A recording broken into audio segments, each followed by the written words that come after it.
جناب جی روحانی ہے کیا؟ روحانیت سے مراد کیا روحانی سسٹم سے کیا مراد ہے؟ دیکھیے، روحانیت اپنے لفظ اپنے نام ہی سے پوری طرح آیا ہے کہ اس کا تعلق انسانی روح سے ہے، اور جس طرح سے ہمارے جسم کی غذا مادی خوراک ہے، جتنی اچھی خوراک ہم کھائیں گے اتنا جسم ہمارا صحت مند رہے گا، اسی طرح روح کی غذا مورل ویلیوز ہیں، اور اسلام سے زیادہ مورل ویلیوز بہتر ابھی تک کسی نے پیش نہیں کی۔ تو ہم ان مورل ویلیوز کو جو اسلام نے انسان کے لیے سیٹ کی ہیں، اگر ہم ان کی پابندی کرتے ہیں اور ان پر عمل کرتے ہیں تو ہماری روح ترقی کرے گی۔ روح کی ترقی در حقیقت اس دنیا میں ایک بہتر زندگی گزارنے کے لیے انتہائی ضروری ہے۔ جو شخص روحانی طور پر جتنا تندرست ہوگا اس کی مورل ویلیوز اتنی ہی زیادہ اچھی ہوں گی، اور جتنی کسی شخص کی مورل ویلیوز زیادہ اچھی ہیں وہ اتنا ہی اس دنیا میں بھی باعزت ہے اور آخرت میں بھی باعزت ہے۔ اسی لیے وہ لوگ جو روحانیت کی راہ پر چلتے ہیں وہ حقوق العباد پر بے پناہ زور دیتے ہیں۔ جتنی بھی فقراء دنیا میں گزرے ہیں ان سب کا معیار حقوق العباد کی ادائیگی اس حد سے ذرا زیادہ ہے جو ان پر فرض ہے، اور آخرت میں بھی اس کا اجر بہت ہے۔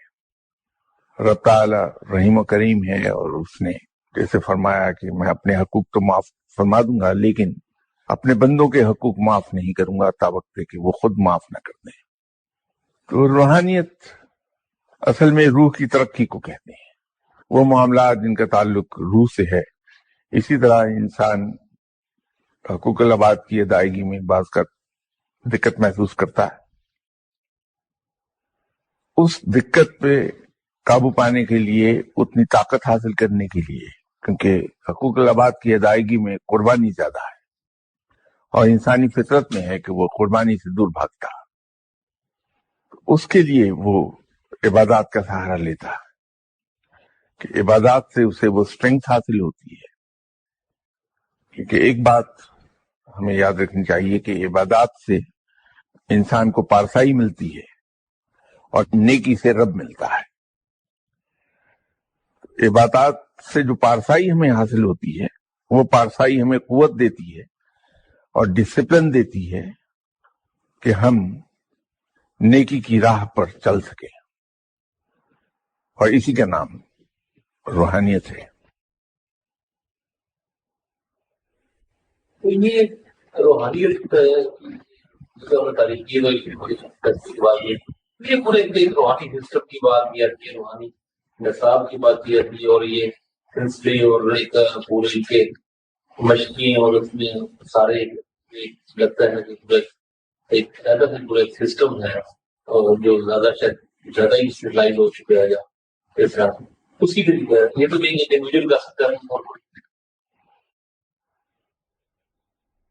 میں شاید اس خیال سے تو متفق نہ ہو سکوں کہ یہ آج کل بہت زیادہ آرگنائز ہو گیا ہے۔ آج کل تو بلکہ یہ ڈس آرگنائزڈ ہے۔ کچھ عرصہ پہلے تک یہ بہت آرگنائز تھا، اس وقت خانقاہی سسٹم رائج تھا۔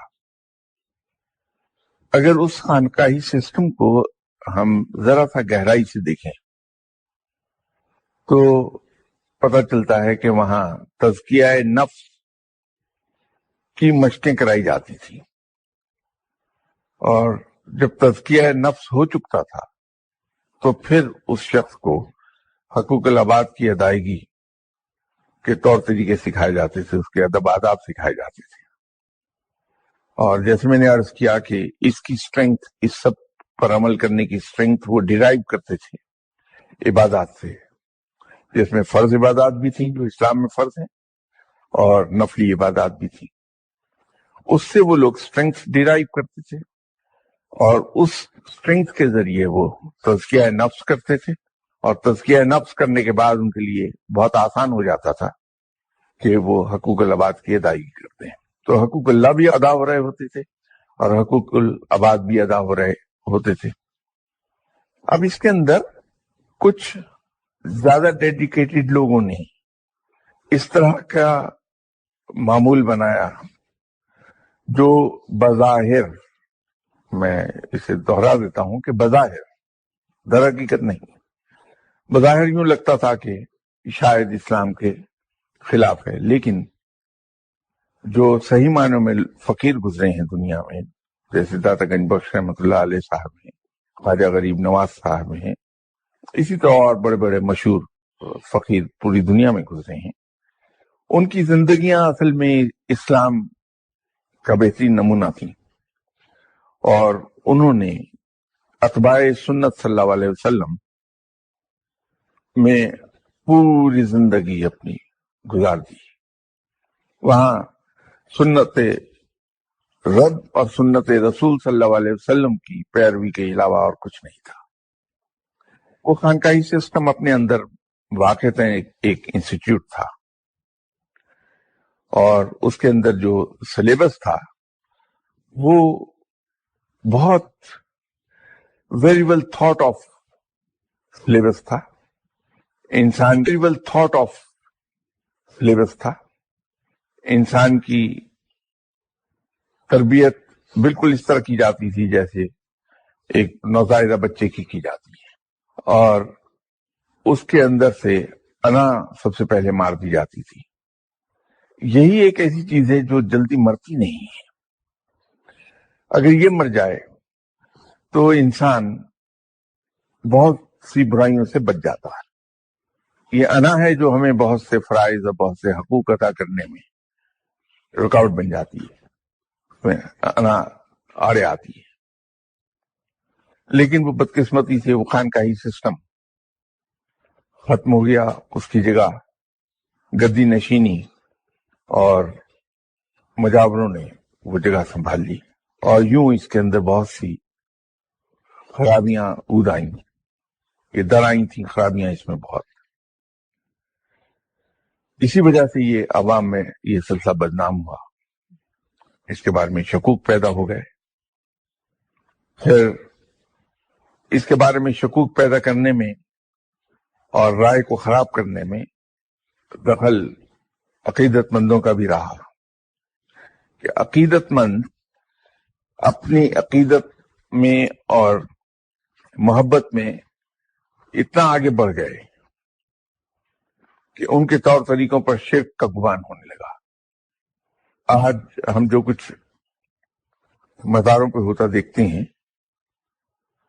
وہ اس سے بالکل مختلف ہے جو ان صاحبان مزار کی زندگیوں میں وہاں ہوتا تھا. یوں پڑھے لکھے مسلمان روحانیت سے دور ہو گئے.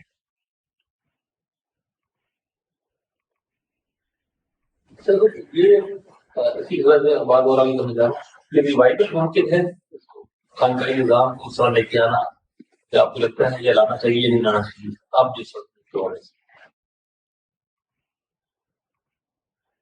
اب شاید اس کا لانا ممکن نہ ہو سکے اس رنگ میں اور اس طریقے پر جس طریقے میں یہ رائج تھا.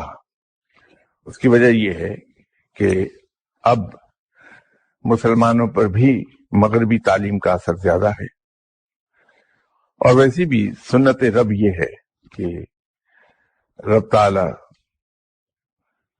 اگر جو رب نے پیغمبر بھیجے انہیں آپ دیکھیں تو جس دور میں جو پیغمبر بھیجا گیا، جس علاقے میں جو پیغمبر اتارا گیا، وہ اس دور کے مزاج کے مطابق تھا، اور جس جگہ اترا اس کے معاشرتی اقدار کے مطابق وہ پیغمبر تھا، اور اسی معاشرے میں سے وہ پیغمبر پیدا کیا گیا. صرف اس لیے کہ جو آدمی اس علاقے کا ہے انہی لوگوں میں سے ہے، وہ ان لوگوں کو اپنی بات زیادہ آسانی سے سمجھا سکے گا. اور اسی ضمن میں ایک بات آپ سے عرض کر دوں کہ روایت یہ ہے کہ 1,24,000 پیغمبر اتارے گئے، اور ان 1,24,000 پیغمبروں میں سے ماسوائے آپ صلی اللہ علیہ وسلم کے باقی سب اپنی اپنی قوم اور اپنے اپنے خطے اور علاقے کے لیے پیغمبر اترے تھے۔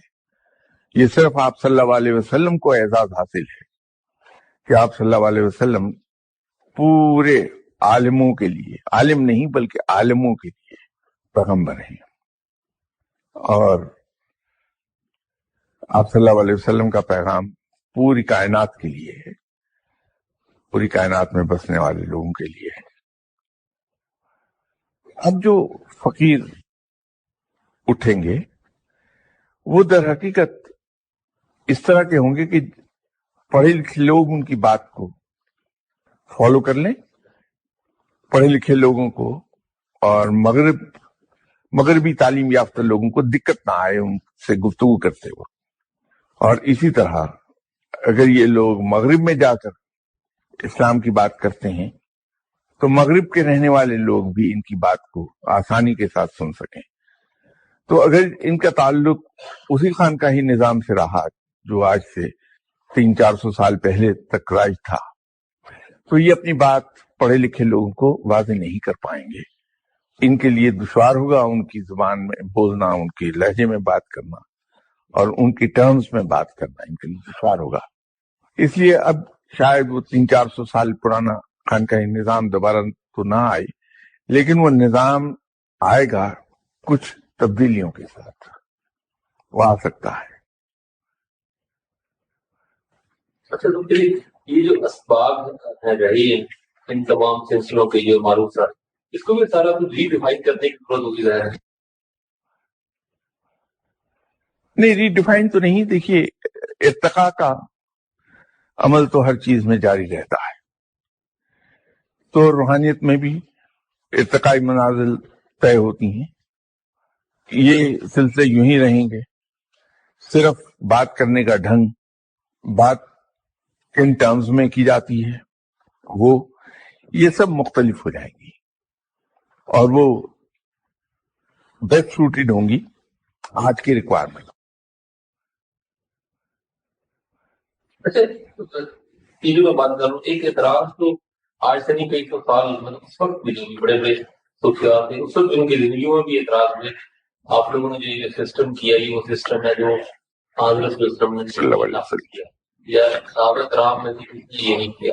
اگر تزکیہ نفس کے لیے ان چیزوں کی ضرورت ہے، ضرورت تھی، اس کی آپ اس کی یا تو اس میں کنسپشن دیتے اس طرف رہنمائی کرتے، یا بعد میں صحابہ یا ان کے بعد تک کچھ تعویل کی طرف شروع ہوگی خواجہ سے بدلی تھا، لیکن بر یہ ایک اعتراض، اور آج کل بھی خاص طور پر یہ اعتراض کیا جا رہا ہے کہ یہ متوازی دین کے سسٹم ہے، جیسا کہ پیچھے سے جواب نہیں ملتا۔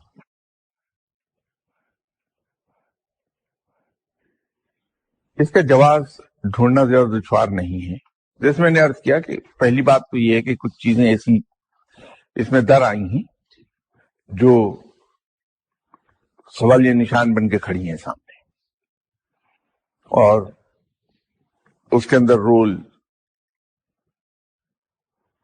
عقیدت اور محبت میں شدت نے بھی رول پلے کیا ہے، کچھ اناڑی لوگوں نے بھی اس میں رول پلے کیا ہے، لیکن تصوف اصل میں کوئی علیحدہ چیز نہیں ہے اسلام سے۔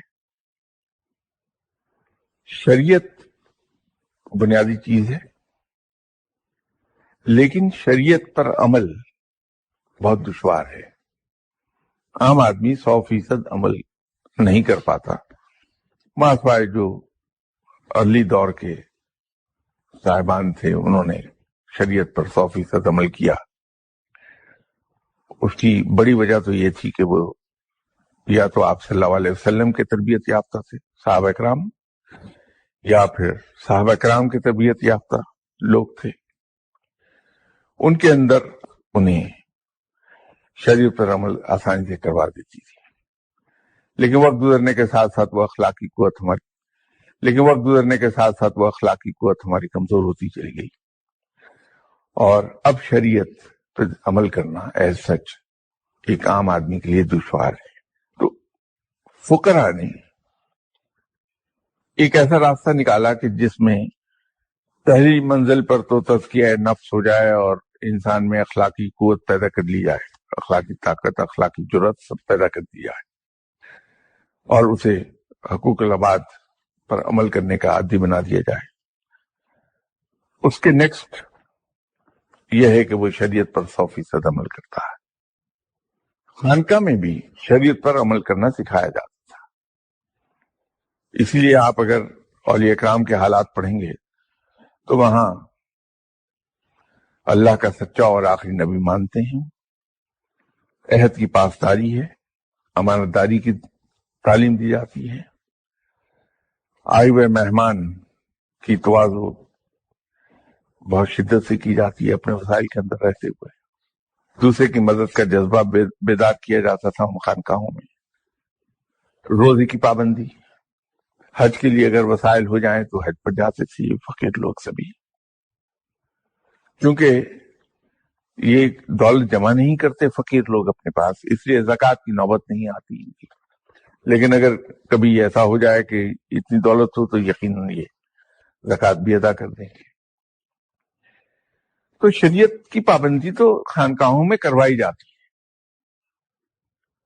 وہاں پہ جو زور ہے وہ اصل میں آپ صلی اللہ علیہ وسلم کی سنت پر زور زیادہ ہے فقیر کی یہاں، اور سنت رسول صلی اللہ علیہ وسلم مبنی ہے آپ صلی اللہ علیہ وسلم کی حیات طیبہ پر، اور آپ صلی اللہ علیہ وسلم کی حیات طیبہ عملی قرآن ہے، عملی اسلام ہے.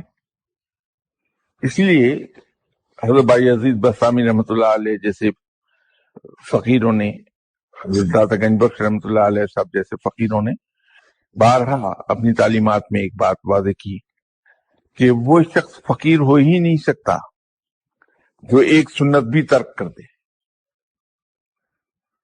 تو جب کوئی شخص ایک سنت بھی ترک نہیں کرتا تو وہ میرے نزدیک تو 100% عمل کرتا ہے شریعت پر. تو یہ درجہ بر درجہ ادھر کو لے جاتے ہیں اپنے پاس بیٹھنے والے شاگردوں کو فقیر، کہ وہ بالآخر شریعت پر 100% عمل کرنا شروع کر دیں.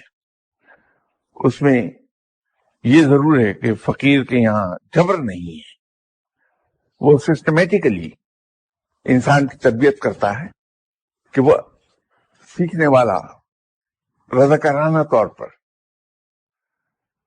ایک ایک قدم آگے بڑھاتا ہے اور شریعت پر عمل کرتا چلا جاتا ہے تاکہ شریعت کا پوری طرح پابند ہو جاتا ہے.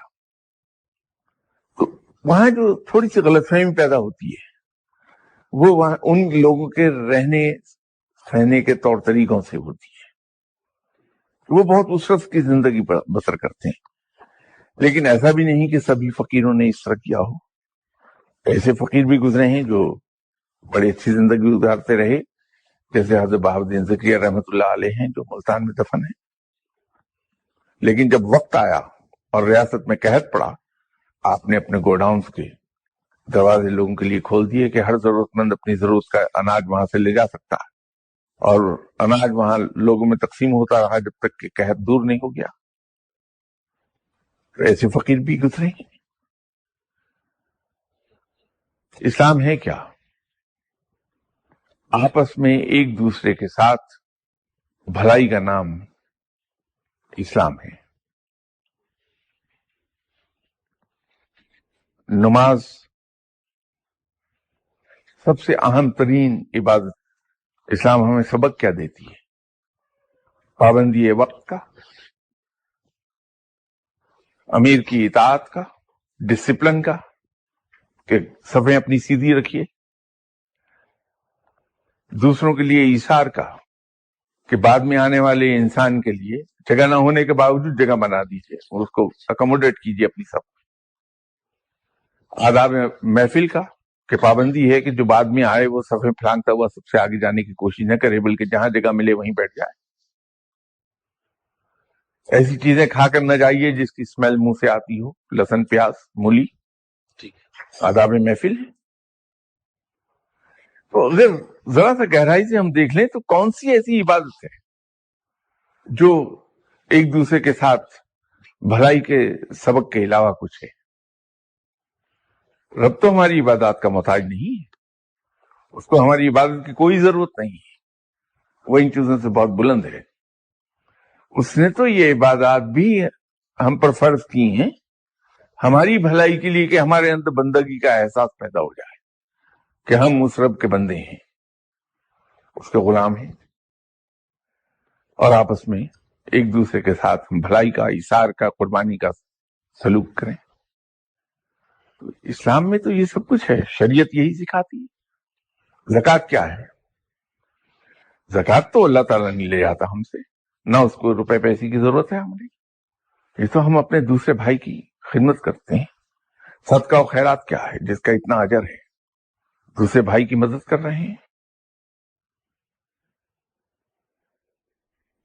تو بنیادی ترجیح عمل کے اعتبار سے سماجی خدمت کو پھر زیادہ اس میں فوکس ہونا چاہیے۔ حقوق العباد آپ اس کو کہہ سکتے ہیں، کیونکہ سماجی بھلائی شاید اتنا وسیع المعانی لفظ نہ ہو ٹھیک ہے، جتنا حقوق العباد ہے، کہ ہمارے ذمے جو ایک دوسرے کے حقوق ہیں اس کو اہمیت ہے، اسلام میں بھی اسی کو اہمیت ہے، جیسے میں نے آپ سے عرض کیا۔ اب آپ دیکھیے شہید کا کتنا بڑا مقام اللہ نے اسے دیا ہے، ٹھیک ہے، کہ بغیر حساب کتاب کے وہ جنت میں جائے گا، ماسوا ایک چیز کے، وہ ہے کہ اس نے کسی کا قرض ادا نہ کرنا ہو، باقی اس سے کوئی حساب کتاب نہیں، معاف کر دیا جائے گا، اسٹریٹ میں جائے گا۔ اسی سے دیکھ لیجئے کہ رب نے حقوق العباد کو کتنا اہم قرار دیا۔ یہ بدقسمتی سے ہم عبادات کی طرف زیادہ، عبادات پر زیادہ ایمفسائز کرنے لگے ہم، بالکل، اور ہم نے اسلام کو بدقسمتی سے صرف عبادات کا مجموعہ سمجھ لیا۔ ایسا ہرگز نہیں ہے، اسلام کے اندر دو حصے بالکل نہیں ہیں، اسلام اس کے یہ ویل انٹیگریٹڈ دین ہے۔ اسلام سے پہلے آنے والے مذاہب میں دو حصے تھے، عبادات اور دنیاوی زندگی علیحدہ تھی، لیکن اسلام کے اندر عبادات اور دنیاوی زندگی ایک دوسرے سے مربوط ہیں۔ اس کی سب سے بڑی مثال ہمارے پاس ایک یہ آتی ہے کہ نماز جیسی اہم عبادت جس کی سب سے پہلے پوچھ گچھ ہوگی روزے حساب، اس میں بھی رب تعالیٰ نے نماز کے ساتھ ایک چیز واضح کر دی کہ نماز برائیوں سے روکتی ہے۔ یہ مربوط ہیں دو، اسلام کے اندر بالکل نہیں ہے۔ عبادات اور دنیاوی زندگی، اگر ایک شخص عبادات کر رہا ہے، کم تولتا ہے، وعدے کی پاسداری نہیں کرتا، ذخیرہ اندوزی کر رہا ہے، بلیک مارکیٹنگ کرتا ہے، وہ ہرگز پسندیدہ آدمی نہیں ہوگا، اس کی یہ کوتاہیاں معاف نہیں ہوں گی، اس کے لیے اسے حساب دینا ہے۔ تو اسلام کے اندر تو یہ دونوں چیزیں مربوط ہیں ایک دوسرے کے ساتھ۔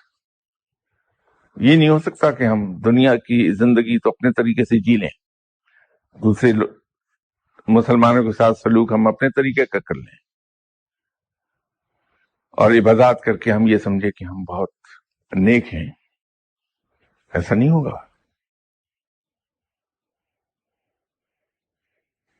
اچھا، ان میں عبادات والوں میں کچھ لوگ ایسے بھی ہیں جو مختلف قسم کے وظائف کر کے کرتے ہیں، یا ایک چلا کر کے ان کا کر کے، اور وہ کچھ روحانی کمال حاصل کر لیتے ہیں، یا جس طرح کہتے ہیں وہ موکلات وغیرہ میں یہ سب، پر ان کا کہنا ہوتا ہے کہ ہم اس کو جو ہمارے پاس روحانی قوت حاصل ہوئی ہے یا کوئی سم تھنگ کے بعد جو ایک سپر نیچرل کوئی چیز آئی ہے ان کے پاس، اس کو ہم لوگوں کی بھلائی کے لیے کام کر رہے ہیں جی، ہم لوگوں کو تعویذ وغیرہ اور یہ وہ دوسرا وغیرہ کر کے۔ تو ایسے لوگوں کو روحانیت کی آپ اس میں ڈیفینیشن میں آتے ہیں یا کہاں آتے ہیں؟ اور یہ خاصا پھیلا ہوا کام، مطلب اس میں کچھ ہے نا جو جعلی ہیں، کچھ ہیں جو مطلب اپنی طرف سے پوری دیانتداری سے وہ کر رہے ہوتے ہیں۔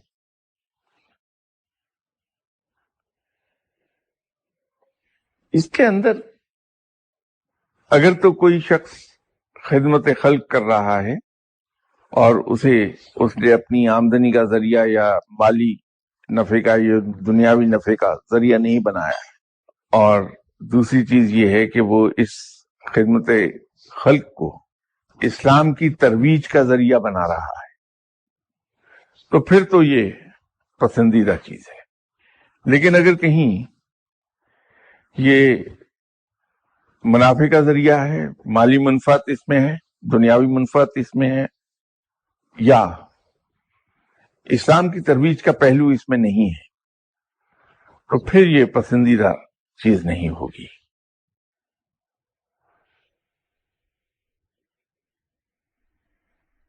روحانی کمال حاصل ہو جاتا ہے اگر وہ ایک پوری پیراڈائم سے الگ باہر رہ کر بھی جو لوگ کرتے ہیں کچھ؟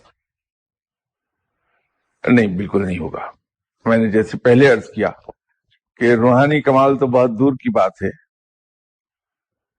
وہ روحانی کمال کی خوشبو بھی نہیں سونگھ سکے گا جس نے سنت ترک کی. اور سنت آپ صلی اللہ علیہ وسلم کی حیات طیبہ ہے، اور حیات طیبہ آپ صلی اللہ علیہ وسلم کی ہم سب نے پڑھی ہے.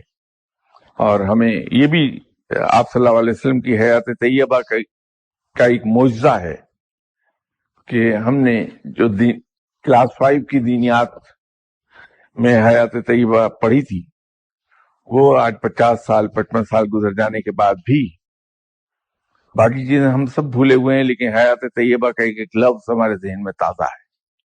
تو وہ حیات طیبہ کا ایک بڑا حصہ کس چیز پر مشتمل ہے؟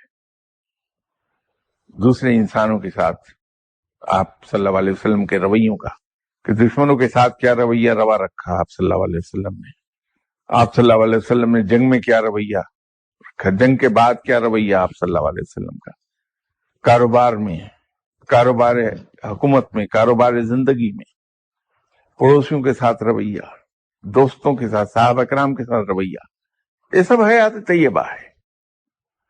اپنی آپ صلی اللہ علیہ وسلم کی فیملی لائف، اپنی ازواج مطہرات کے ساتھ سلوک آپ کا، یہ حیات طیبہ ہی کا حصہ ہے.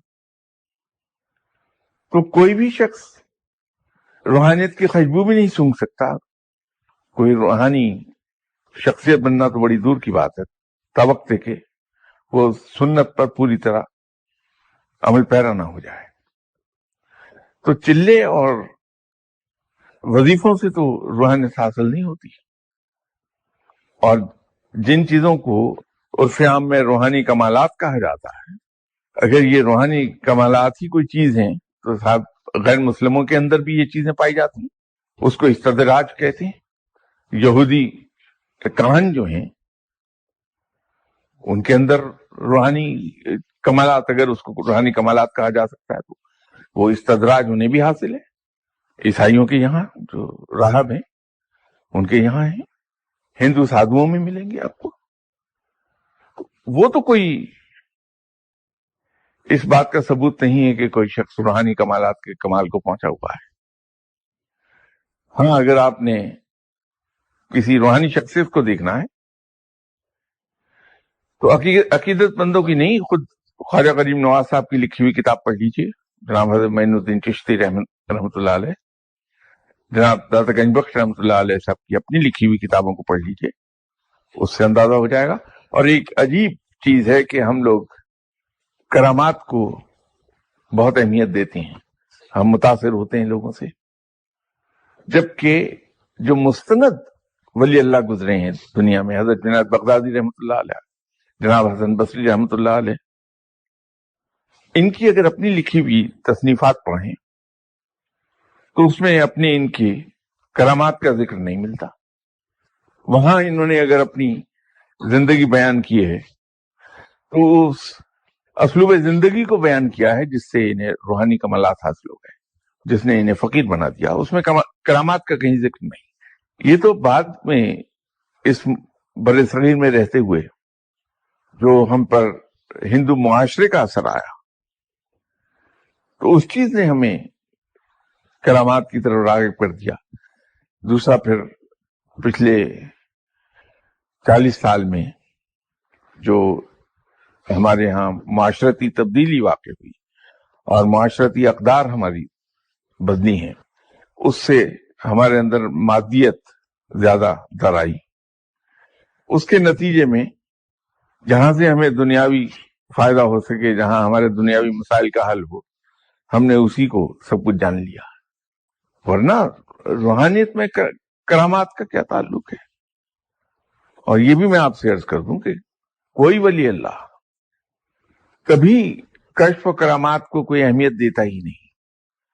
ہر ولی اللہ کے نزدیک کشف و کرامات سوائے مداری کے، جگلری کے، اس سے زیادہ وہ اہمیت نہیں رکھتے. وہ اللہ کا شکر گزار ہوتا ہے ان تمام چیزوں کے حاصل ہونے پر، لیکن ان کو اہمیت نہیں دیتا، اس لیے کہ یہ چیزیں اس کی راہ کھوٹی کر دیں گی. اس کی منزل تو رب کا قرب ہے، رب کی دوستی ہے، فقیر کی منزل. تو یہ کشف و کرامات اس کی راہ کھوٹی کرتے ہیں کہ ان کشف و کرامات کو دیکھ کر دنیا ان کے پاس بڑی تعداد میں آنے لگتی ہے، ان کے معاملات اس سے بگڑنے لگتے ہیں، کیونکہ کوئی بھی فقیر اپنے پاس آنے والے انسان کو دھتکار نہیں سکتا، کیونکہ یہ چیز رب کو پسند نہیں.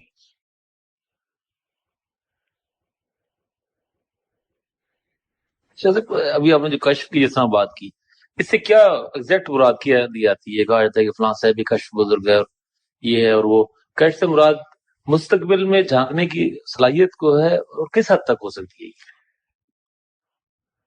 دراصل جو کشف ہے اس کے لفظی معنی تو ہیں کھل جانے کے، لیکن اصطلاحی طور پر اس لفظ کو استعمال کیا جاتا ہے کہ رب تعالی اپنی رحمت کے صدقے کسی انسان سے خوش ہو کر، اس کی بندگی سے، اس کی کسی بھی کام سے خوش ہو کر جب اس پہ عنایات کرتا ہے، تو ان عنایات کے نتیجے میں وہ شخص ٹائم اینڈ سپیس سے بیونڈ ہو جاتا ہے.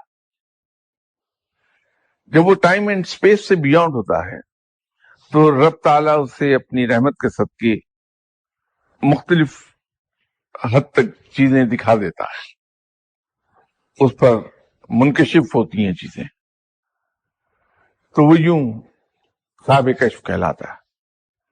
یہ اس کی سیدھی سی توجیہ ہے. لیکن جیسے میں نے عرض کیا کہ ہم لوگ اس کو یہ سمجھتے ہیں کہ صاحب یہ بہت صاحب کمال ہے. اگر مستقبل کے بارے میں کسی چیز کا ادراک ہو جائے اور وہ کمال ہے، تو پھر میرے نزدیک تو صاحب بلیاں اور کتے بہت صاحب کمال ہو گئے، کیونکہ ان کو زلزلے کی آمد کا وقت سے پہلے پتا ہوتا ہے، ان کو طوفان جو آ رہا ہوتا ہے ان کو ادراک ہونے لگتا، چیونٹیوں کو ادراک ہوتا ہے چیزوں کا. بارش کے آنے سے پہلے ہی وہ اپنا سامان جمع کرنے لگتے ہیں، مینڈک ٹرانے لگتے ہیں، زلزلہ آنے سے پہلے کتے بھونک رہے ہوتے ہیں. وہ تو کوئی کمال نہیں ہے، وہ تو اللہ نے بہت سی مخلوق کو یہ سینسز عطا فرمائی ہیں. وہاں تو دیکھنے کی چیز یہ ہے کہ صاحب وہ خلق خدا کے لیے کتنا مہربان ہے، اس سے خلق خدا کو کتنا فائدہ پہنچتا ہے. وہ سب کے لیے ایک سایہ گھنا درخت ہے یا نہیں؟ سایہ گھنا درخت کبھی یہ نہیں دیکھتا کہ اس کے نیچے پناہ لینے والا بارش سے یا دھوپ سے وہ لکڑہا رہا ہے جو اس کے تنے پر کلہاڑی چلا رہا تھا، یا وہ آدمی ہے جو اس کی جڑوں کو گرمی میں پانی دے رہا تھا. وہ سب کو یکساں چھاؤں اور سایہ پرووائڈ کرتا ہے، بارش سے بچاتا ہے، پھل سب کے لیے دیتا ہے. دیکھنے کی بات تو یہ ہے کہ اس سے نیکی کتنی امٹ ہو رہی ہے. صحیح. اچھا، یہ جو روحانی، جسے عرف عام میں روحانی واردات کہا جاتا ہے، یا اس طرح اپنے ایکسپیرینسز ہیں ان کے، جو روحانیت کے لوگ ہیں، اس میں بعض اوقات یہ ہوتا ہے کہ دعوے نظر آتے ہیں بعض لوگوں کے. مثلا شیخ محی الدین ابن عربی کے بعض لوگوں ان سے مغالطے ہوئے، حضرت مجد الثانی پر بعض اسکالروں کا اعتراض ہے. مثلا پروفیسر احمد رفیق اختر صاحب آج کل ایک معروف اسکالر، ان کا اعتراض ہے کہ کون جو خود اپنا دعویٰ کرے مجدد ہونے کا تو وہ غلط ہے، بندہ وہ ٹھیک نہیں ہے. اور اس طرح کچھ لوگوں پہ یہ ہوتے ہیں کہ وہ جو ایک ان کے وہ کوئی خاص کیفیت ہوتی ہے، یا وہ چیزوں کو سنبھال نہیں پاتے، یا یہ بھی تو ضروری ہوتا ہے کہ دعوے کرنا روحانی والے سے، اور کس حد تک ان کی حجت ہوتی ہے ان کی. دیکھیے، روحانیت کے بارے میں تو ایک سیدھی سی عرض میں آپ سے کر دوں کہ روحانیت تو بڑی دور کی بات ہے. دعویٰ کسی کو بھی سزاوار نہیں ہے. دعویٰ صرف اور صرف رب کو سزاوار ہے. ٹھیک ہے. فقیر لوگ، اولیاء کرام، جو کچھ بھی آپ کہیں، یہ کبھی دعویٰ نہیں کرتے. اسی طرح یہ کرامت دکھاتے نہیں. کرامت سرزد ہوتی ہے، دکھائی نہیں جاتی. جو فقیر کرامت دکھانے کی کوشش کرتا ہے وہ ذلیل ہوتا ہے. یہ فقیر اپنے کمال کو پہنچے ہوئے تھے، جیسے حضرت مجدد الافسانی رحمۃ اللہ علیہ. ایسے کچھ فقیر گزرے ہیں جو حالت جذب میں اپنے مقام کا ذکر کر بیٹھے، دعویٰ نہیں تھا وہ. ٹھیک ہے. حالت جذب میں کہ ایسا کوئی لمحہ آیا جہاں وہ عشق الہی میں اتنے دور چلے گئے کہ ان کا ذہن اور ان کے جسم پر ان کا کنٹرول ختم ہو گیا. یا یوں کہہ لیجیے آسان لفظوں میں کہ ان کی زبان ان کے ذہن کے کنٹرول سے باہر ہو گئی، اور اس کیفیت میں وہ اپنا مقام بیان کر گئے. جیسے کہ جناب شیخ عبد القادر جیلانی رحمۃ اللہ علیہ، آپ ایک مسجد میں خطاب کرتے کرتے ایسی کیفیت میں چلے گئے جذب کی کہ آپ نے فرمایا کہ میرا پاؤں تمام اولیاء کرام کی گردن پر ہے. یا حضرت مجدد الافسانی رحمۃ اللہ علیہ صاحب نے اپنے مقام کا اعلان کر دیا. لیکن وہ دعوے کی زمرے میں نہیں آئے گا. وہ جو ان کا مقام تھا، ان کی وہی حقیقت ان کی زبان سے پھسلی اور وہ حالت جذب میں پھسلی.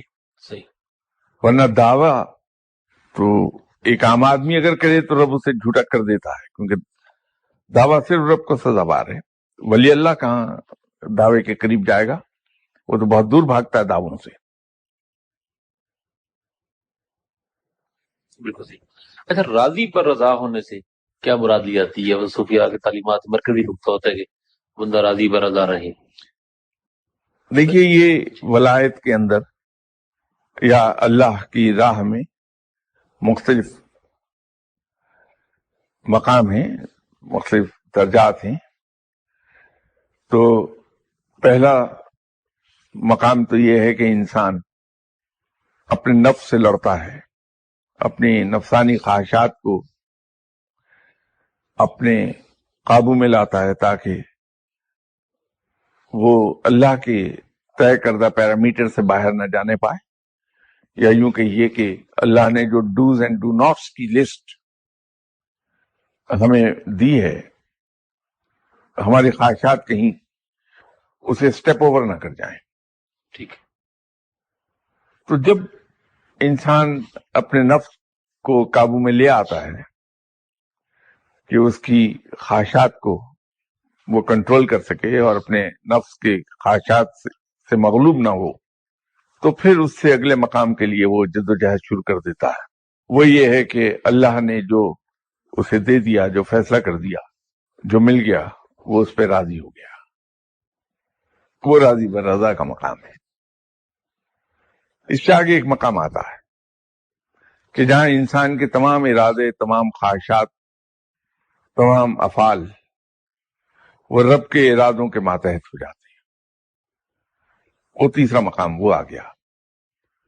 تو یہ راضی بر رضا جو ہے وہ یوں کہیے کہ انسان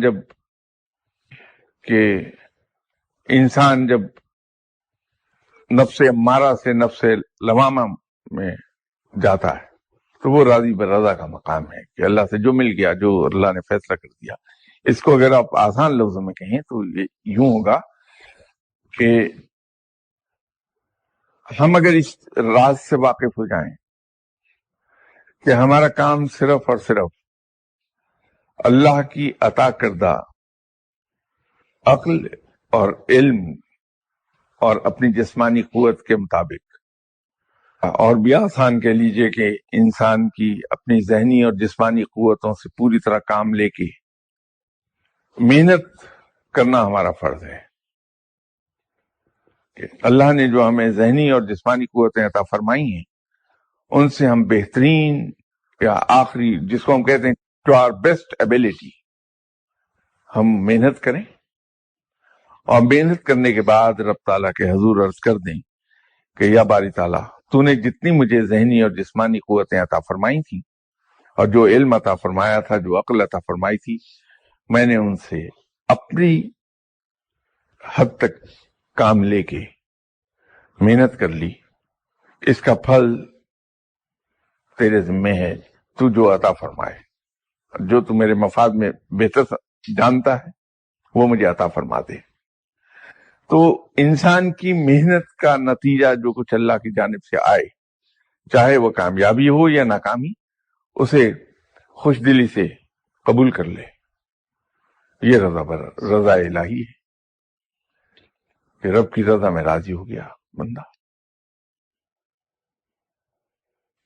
اچھا، رزق میں کمی ہو جانا یا بیماری یا کسی اور آزمائشوں کا یا جو آتی ہیں، ان کے لیے، ان کو دور کرنے کے لیے، ان سے بچنے کے لیے دعا کرتے ہیں، تو وہ راضی برضا کی کیفیت میں آئے گا یا پہلی نفس سے لڑنے والی کیفیت میں آئے گا؟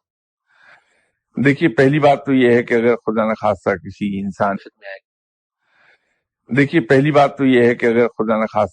انسان پر کوئی مشکل آ گئی، کوئی دقت آ گئی، کوئی تکلیف آ گئی، تو پہلے تو انسان کو اللہ سے توبہ کرنی چاہیے، یہ جان کر کہ قرآن میں رب نے یہ کہا کہ انسان پر کوئی مصیبت نہیں آتی ماں سوائے اس کے اپنے ہاتھ کے۔ ٹھیک ہے، یہ قرآن میں ہے۔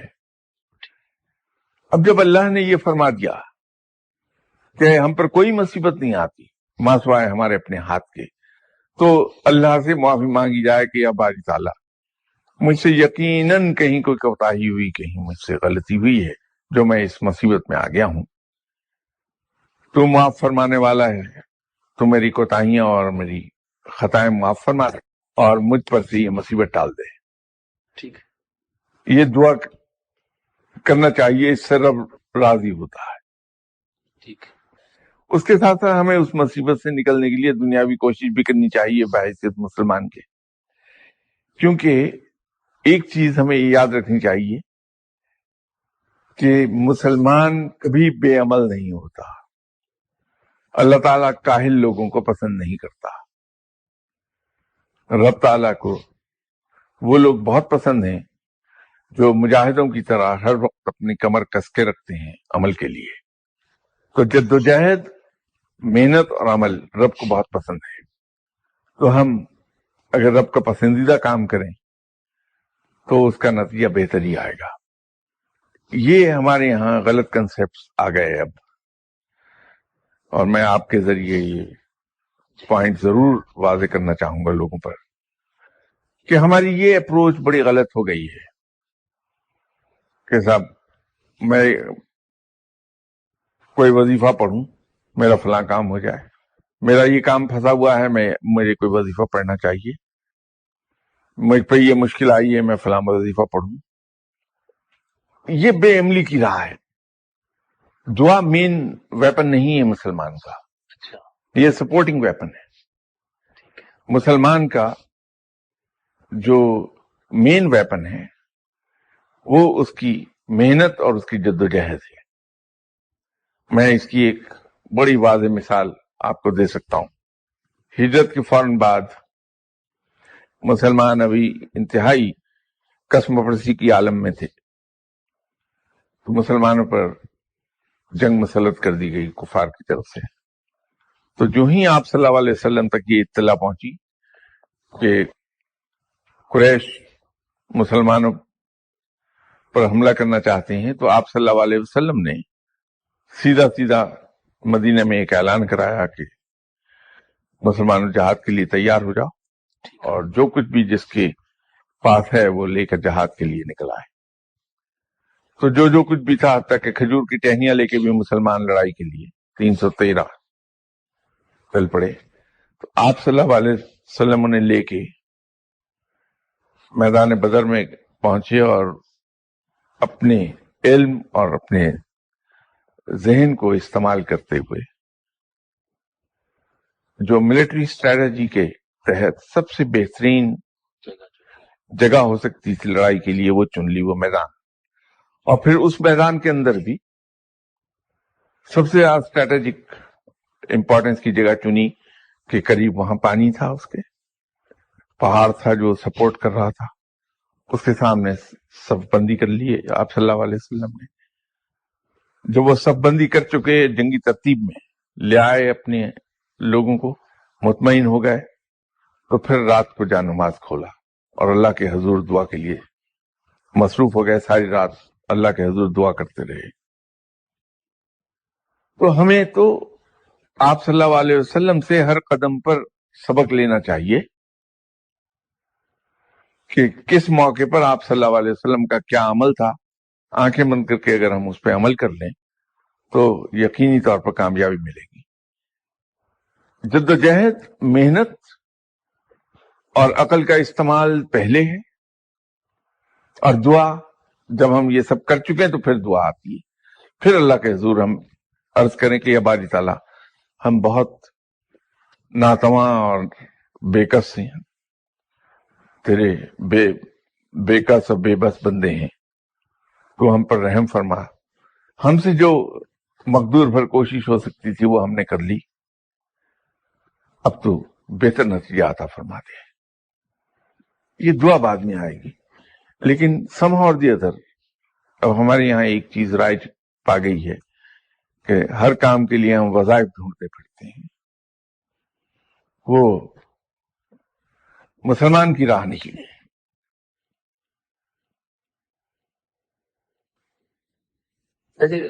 یہ اتنی بھی چھوٹا سا کسی کے ساتھ وظائف سے لنک ہے. تو یہ جو احادیث میں ذکر ملتا ہے کہ غربت کی وجہ سے کسی کو حضرت صلی اللہ علیہ وسلم نے سورۃ واقعہ پڑھنے کو کہا، یا کسی کو کچھ کہا، یا جس طرح تسبیح فاطمہ بھی ہے 33 بار پڑھنے والا سبحان اللہ جیسا، اور اس میں نمبرز بھی ہیں بعض اوقات واضح کہ یہ سورۃ یاسین کا جس طرح یہ دعاؤں.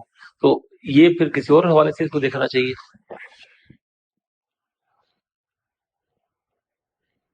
اس کا حوالہ بالکل مختلف ہو جائے گا.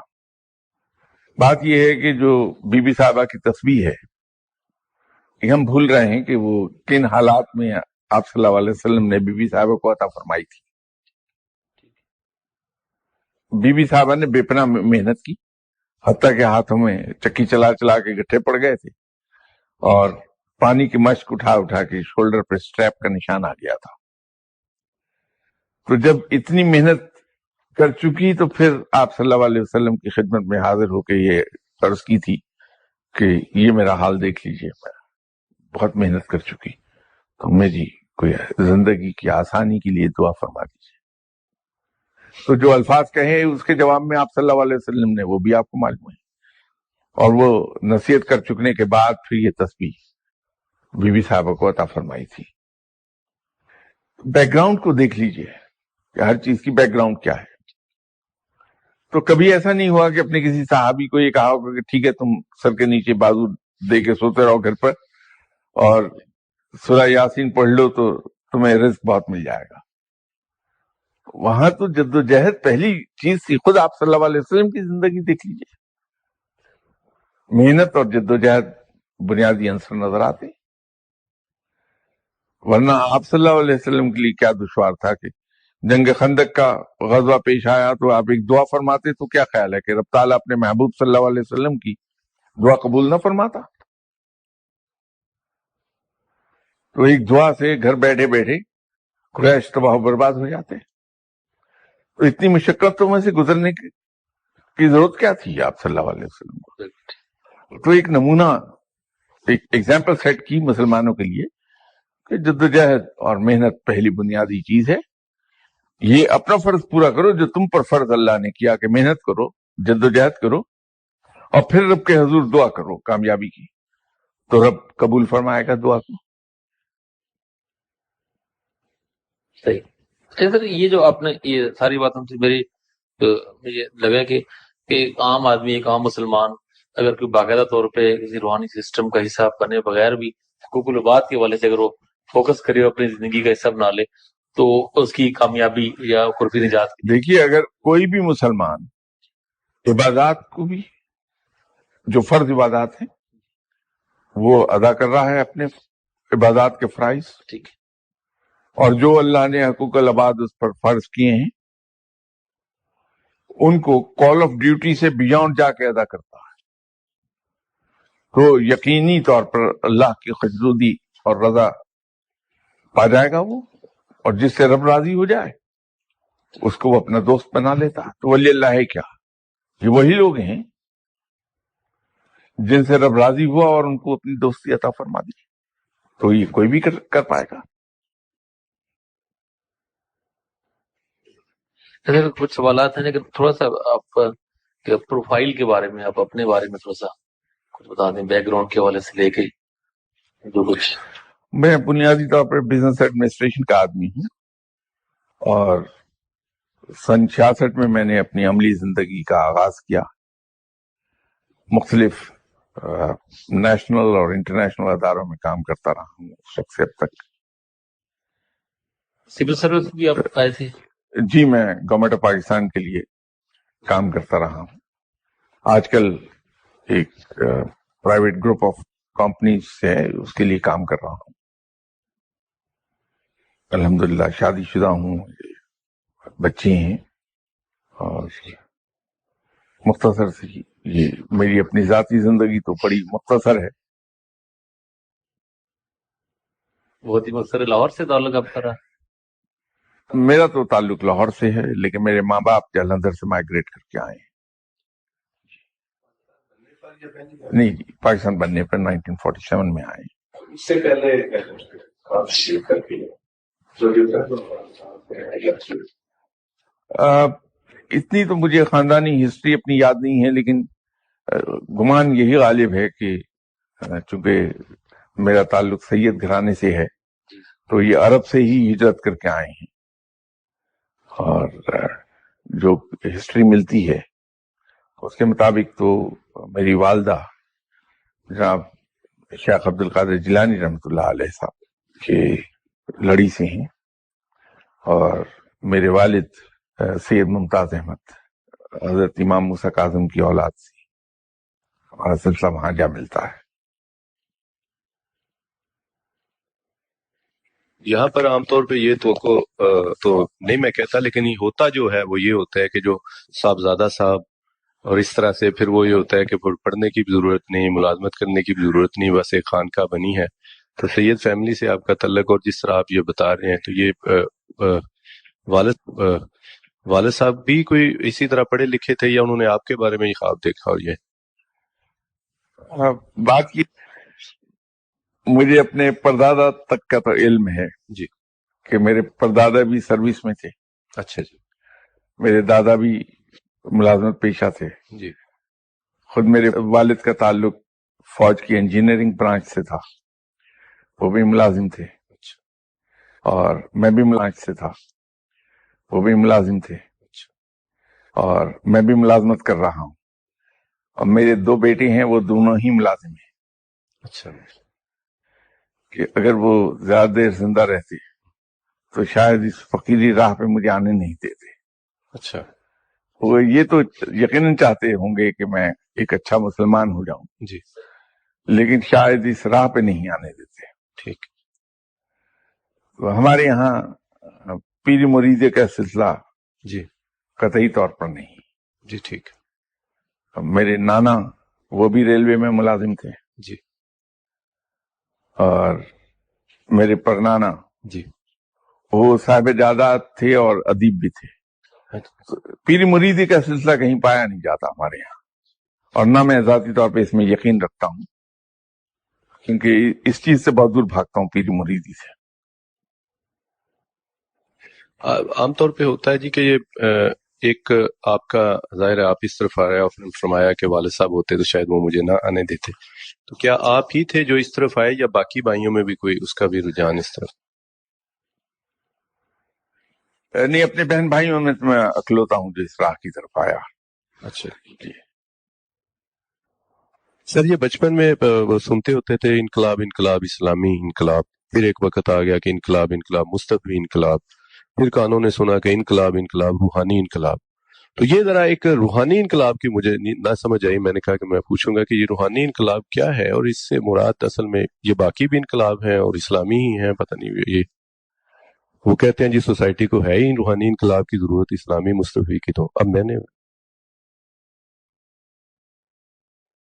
نہیں، وہ غالباً کہنا، جو لوگ یہ نعرہ لگا رہے ہیں کہنا یہی چاہ رہے ہیں کہ جو اسلامی اخلاق ہے، آپس میں ڈیلنگز کا، غیروں کے ساتھ ڈیلنگ کا، اس اخلاق کو دوبارہ سے انٹروڈیوس کروا دیا جائے، یا اس سے بھی آسان لفظوں میں کہیے کہ آپ صلی اللہ علیہ وسلم کی حیات طیبہ اور آپ صلی اللہ علیہ وسلم کی سنت، اس کو اپنی روزمرہ زندگی میں ہم ایکسرسائز کر لیں، تو وہ روحانی انقلاب ہے.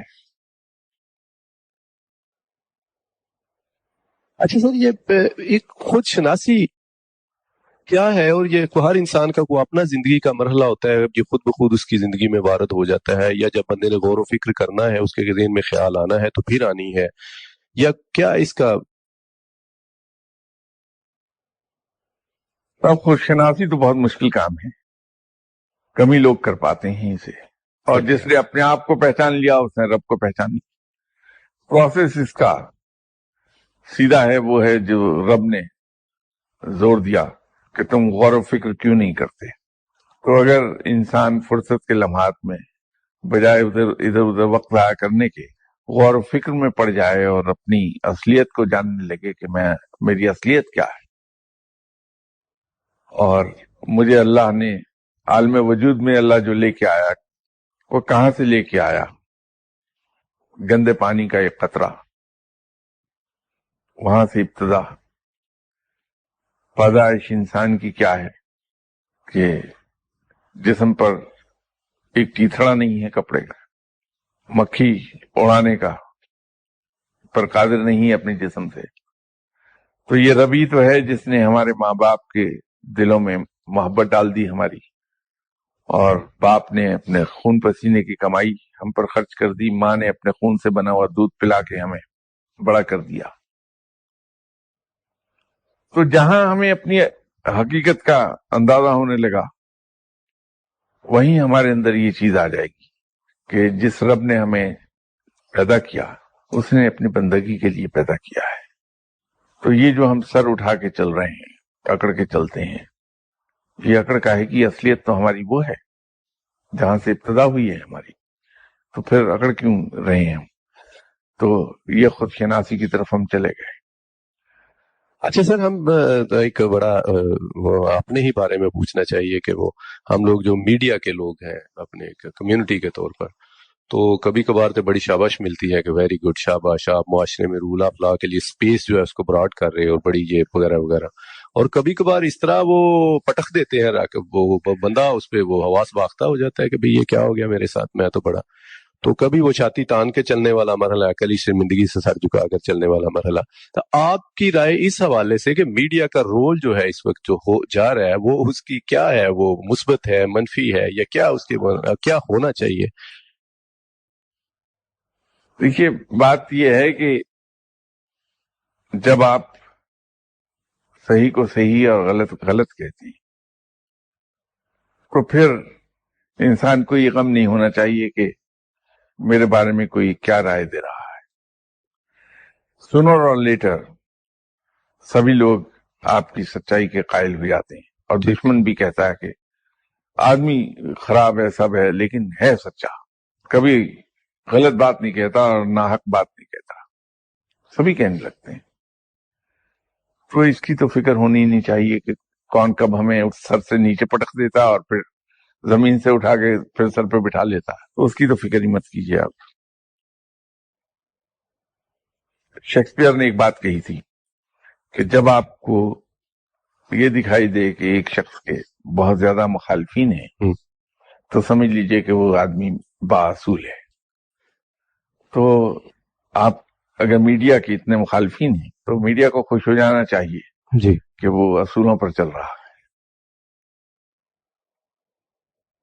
اچھا سر، آپ نے شیکسپیئر کی بات کی تو میرا جی چاہا کہ میں یہ پوچھوں کہ پڑھنے میں ایک ہوتی ہے چیز کہ بندہ کسی کو پڑھتا ہے، بندے کو بہت پسند آتی ہے چیز، قریب رکھتا ہے، کسی کو گفٹ کرتا ہے تو چاہتا ہے کہ یہ کتاب دوں یا یہ چیز دوں، کوئی پوچھے کہ پڑھوں کس کو تو اس کو سجیسٹ کروں، تو آپ فرمائیے گا کہ کون لکھنے والا اچھا لگتا ہے اور کس کو زیادہ؟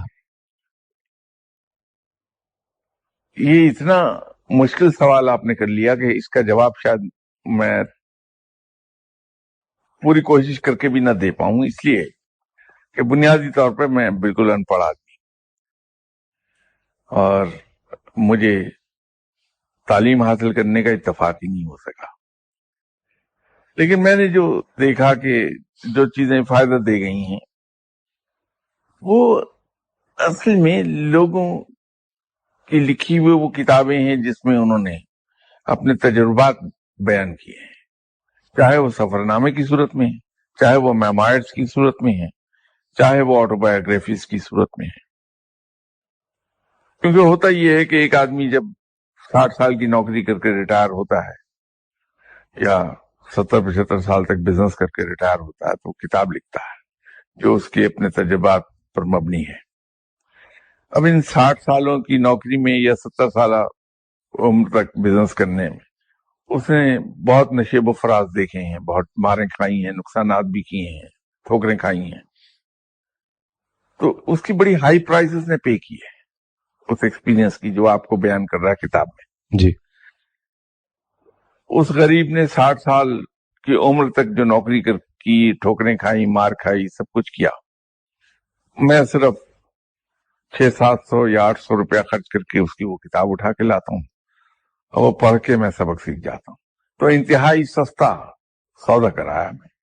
اسی طرح جو سفر نامہ ہے وہ مستنصر حسین تارڑ صاحب نے لاکھوں روپے خرچ کر کے وہ سفر کیا، سعودتیں بھی اٹھائیں سفر کی، سفر نامہ لکھ دیا، اس کی قیمت 600-700 روپیہ ہو گئی۔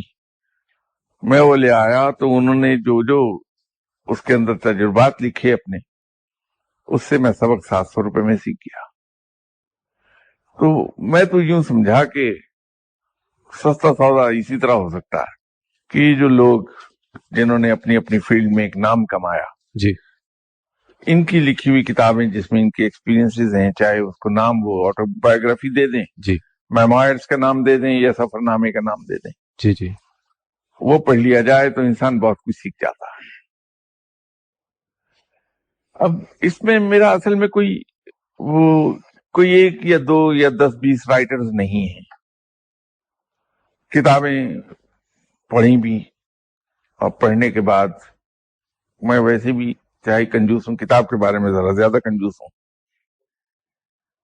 وہ سوائے اس کے کہ وہ موسم کا شکار ہو گئی 600-700 میری کتابیں، باقی کتابیں اسی طرح پڑھی ہیں، وہ بھی جو سن 66 میں لے کے پڑھنی، جب میں نے پریکٹیکل لائف شروع کی اس وقت کی بھی پڑھی ہوئی ہیں کتابیں۔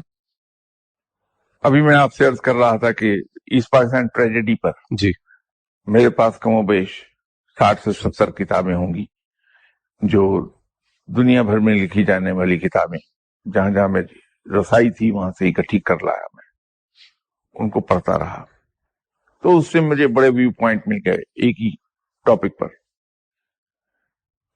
اب وہ 60-70 کتابیں ہیں تو 60-70 آتھر تو وہی ہو گئے۔ ٹھیک وہی ہو ٹھیک البتہ اگر آپ یہ کہیے کہ میری دلچسپی کے مضامین کیا ہیں جی تو وہ میں بیان کر سکتا ہوں۔ جی جی ملٹری ہسٹری میرا پسندیدہ سبجیکٹ ہے، اور اللہ نے یہ صلاحیت نہیں بخشی کہ میں لکھ سکوں کچھ۔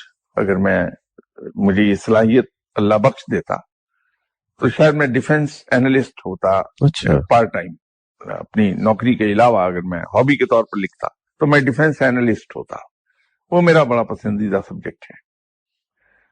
اسی طرح سفر نامے، جی یہ قمر علی عباسی کی تقریباً ساری کتابیں میرے پاس اچھا موجود ہیں، مستنصر حسین تارڑ صاحب کی ساری کتابیں موجود ہیں، امجد اسلام امجد صاحب نے سفر نامہ لکھا تھا، جی ان کے وہ پہلا شاید سفر نامہ تھا، وہ بھی میرے پاس آج بھی پڑا ہے۔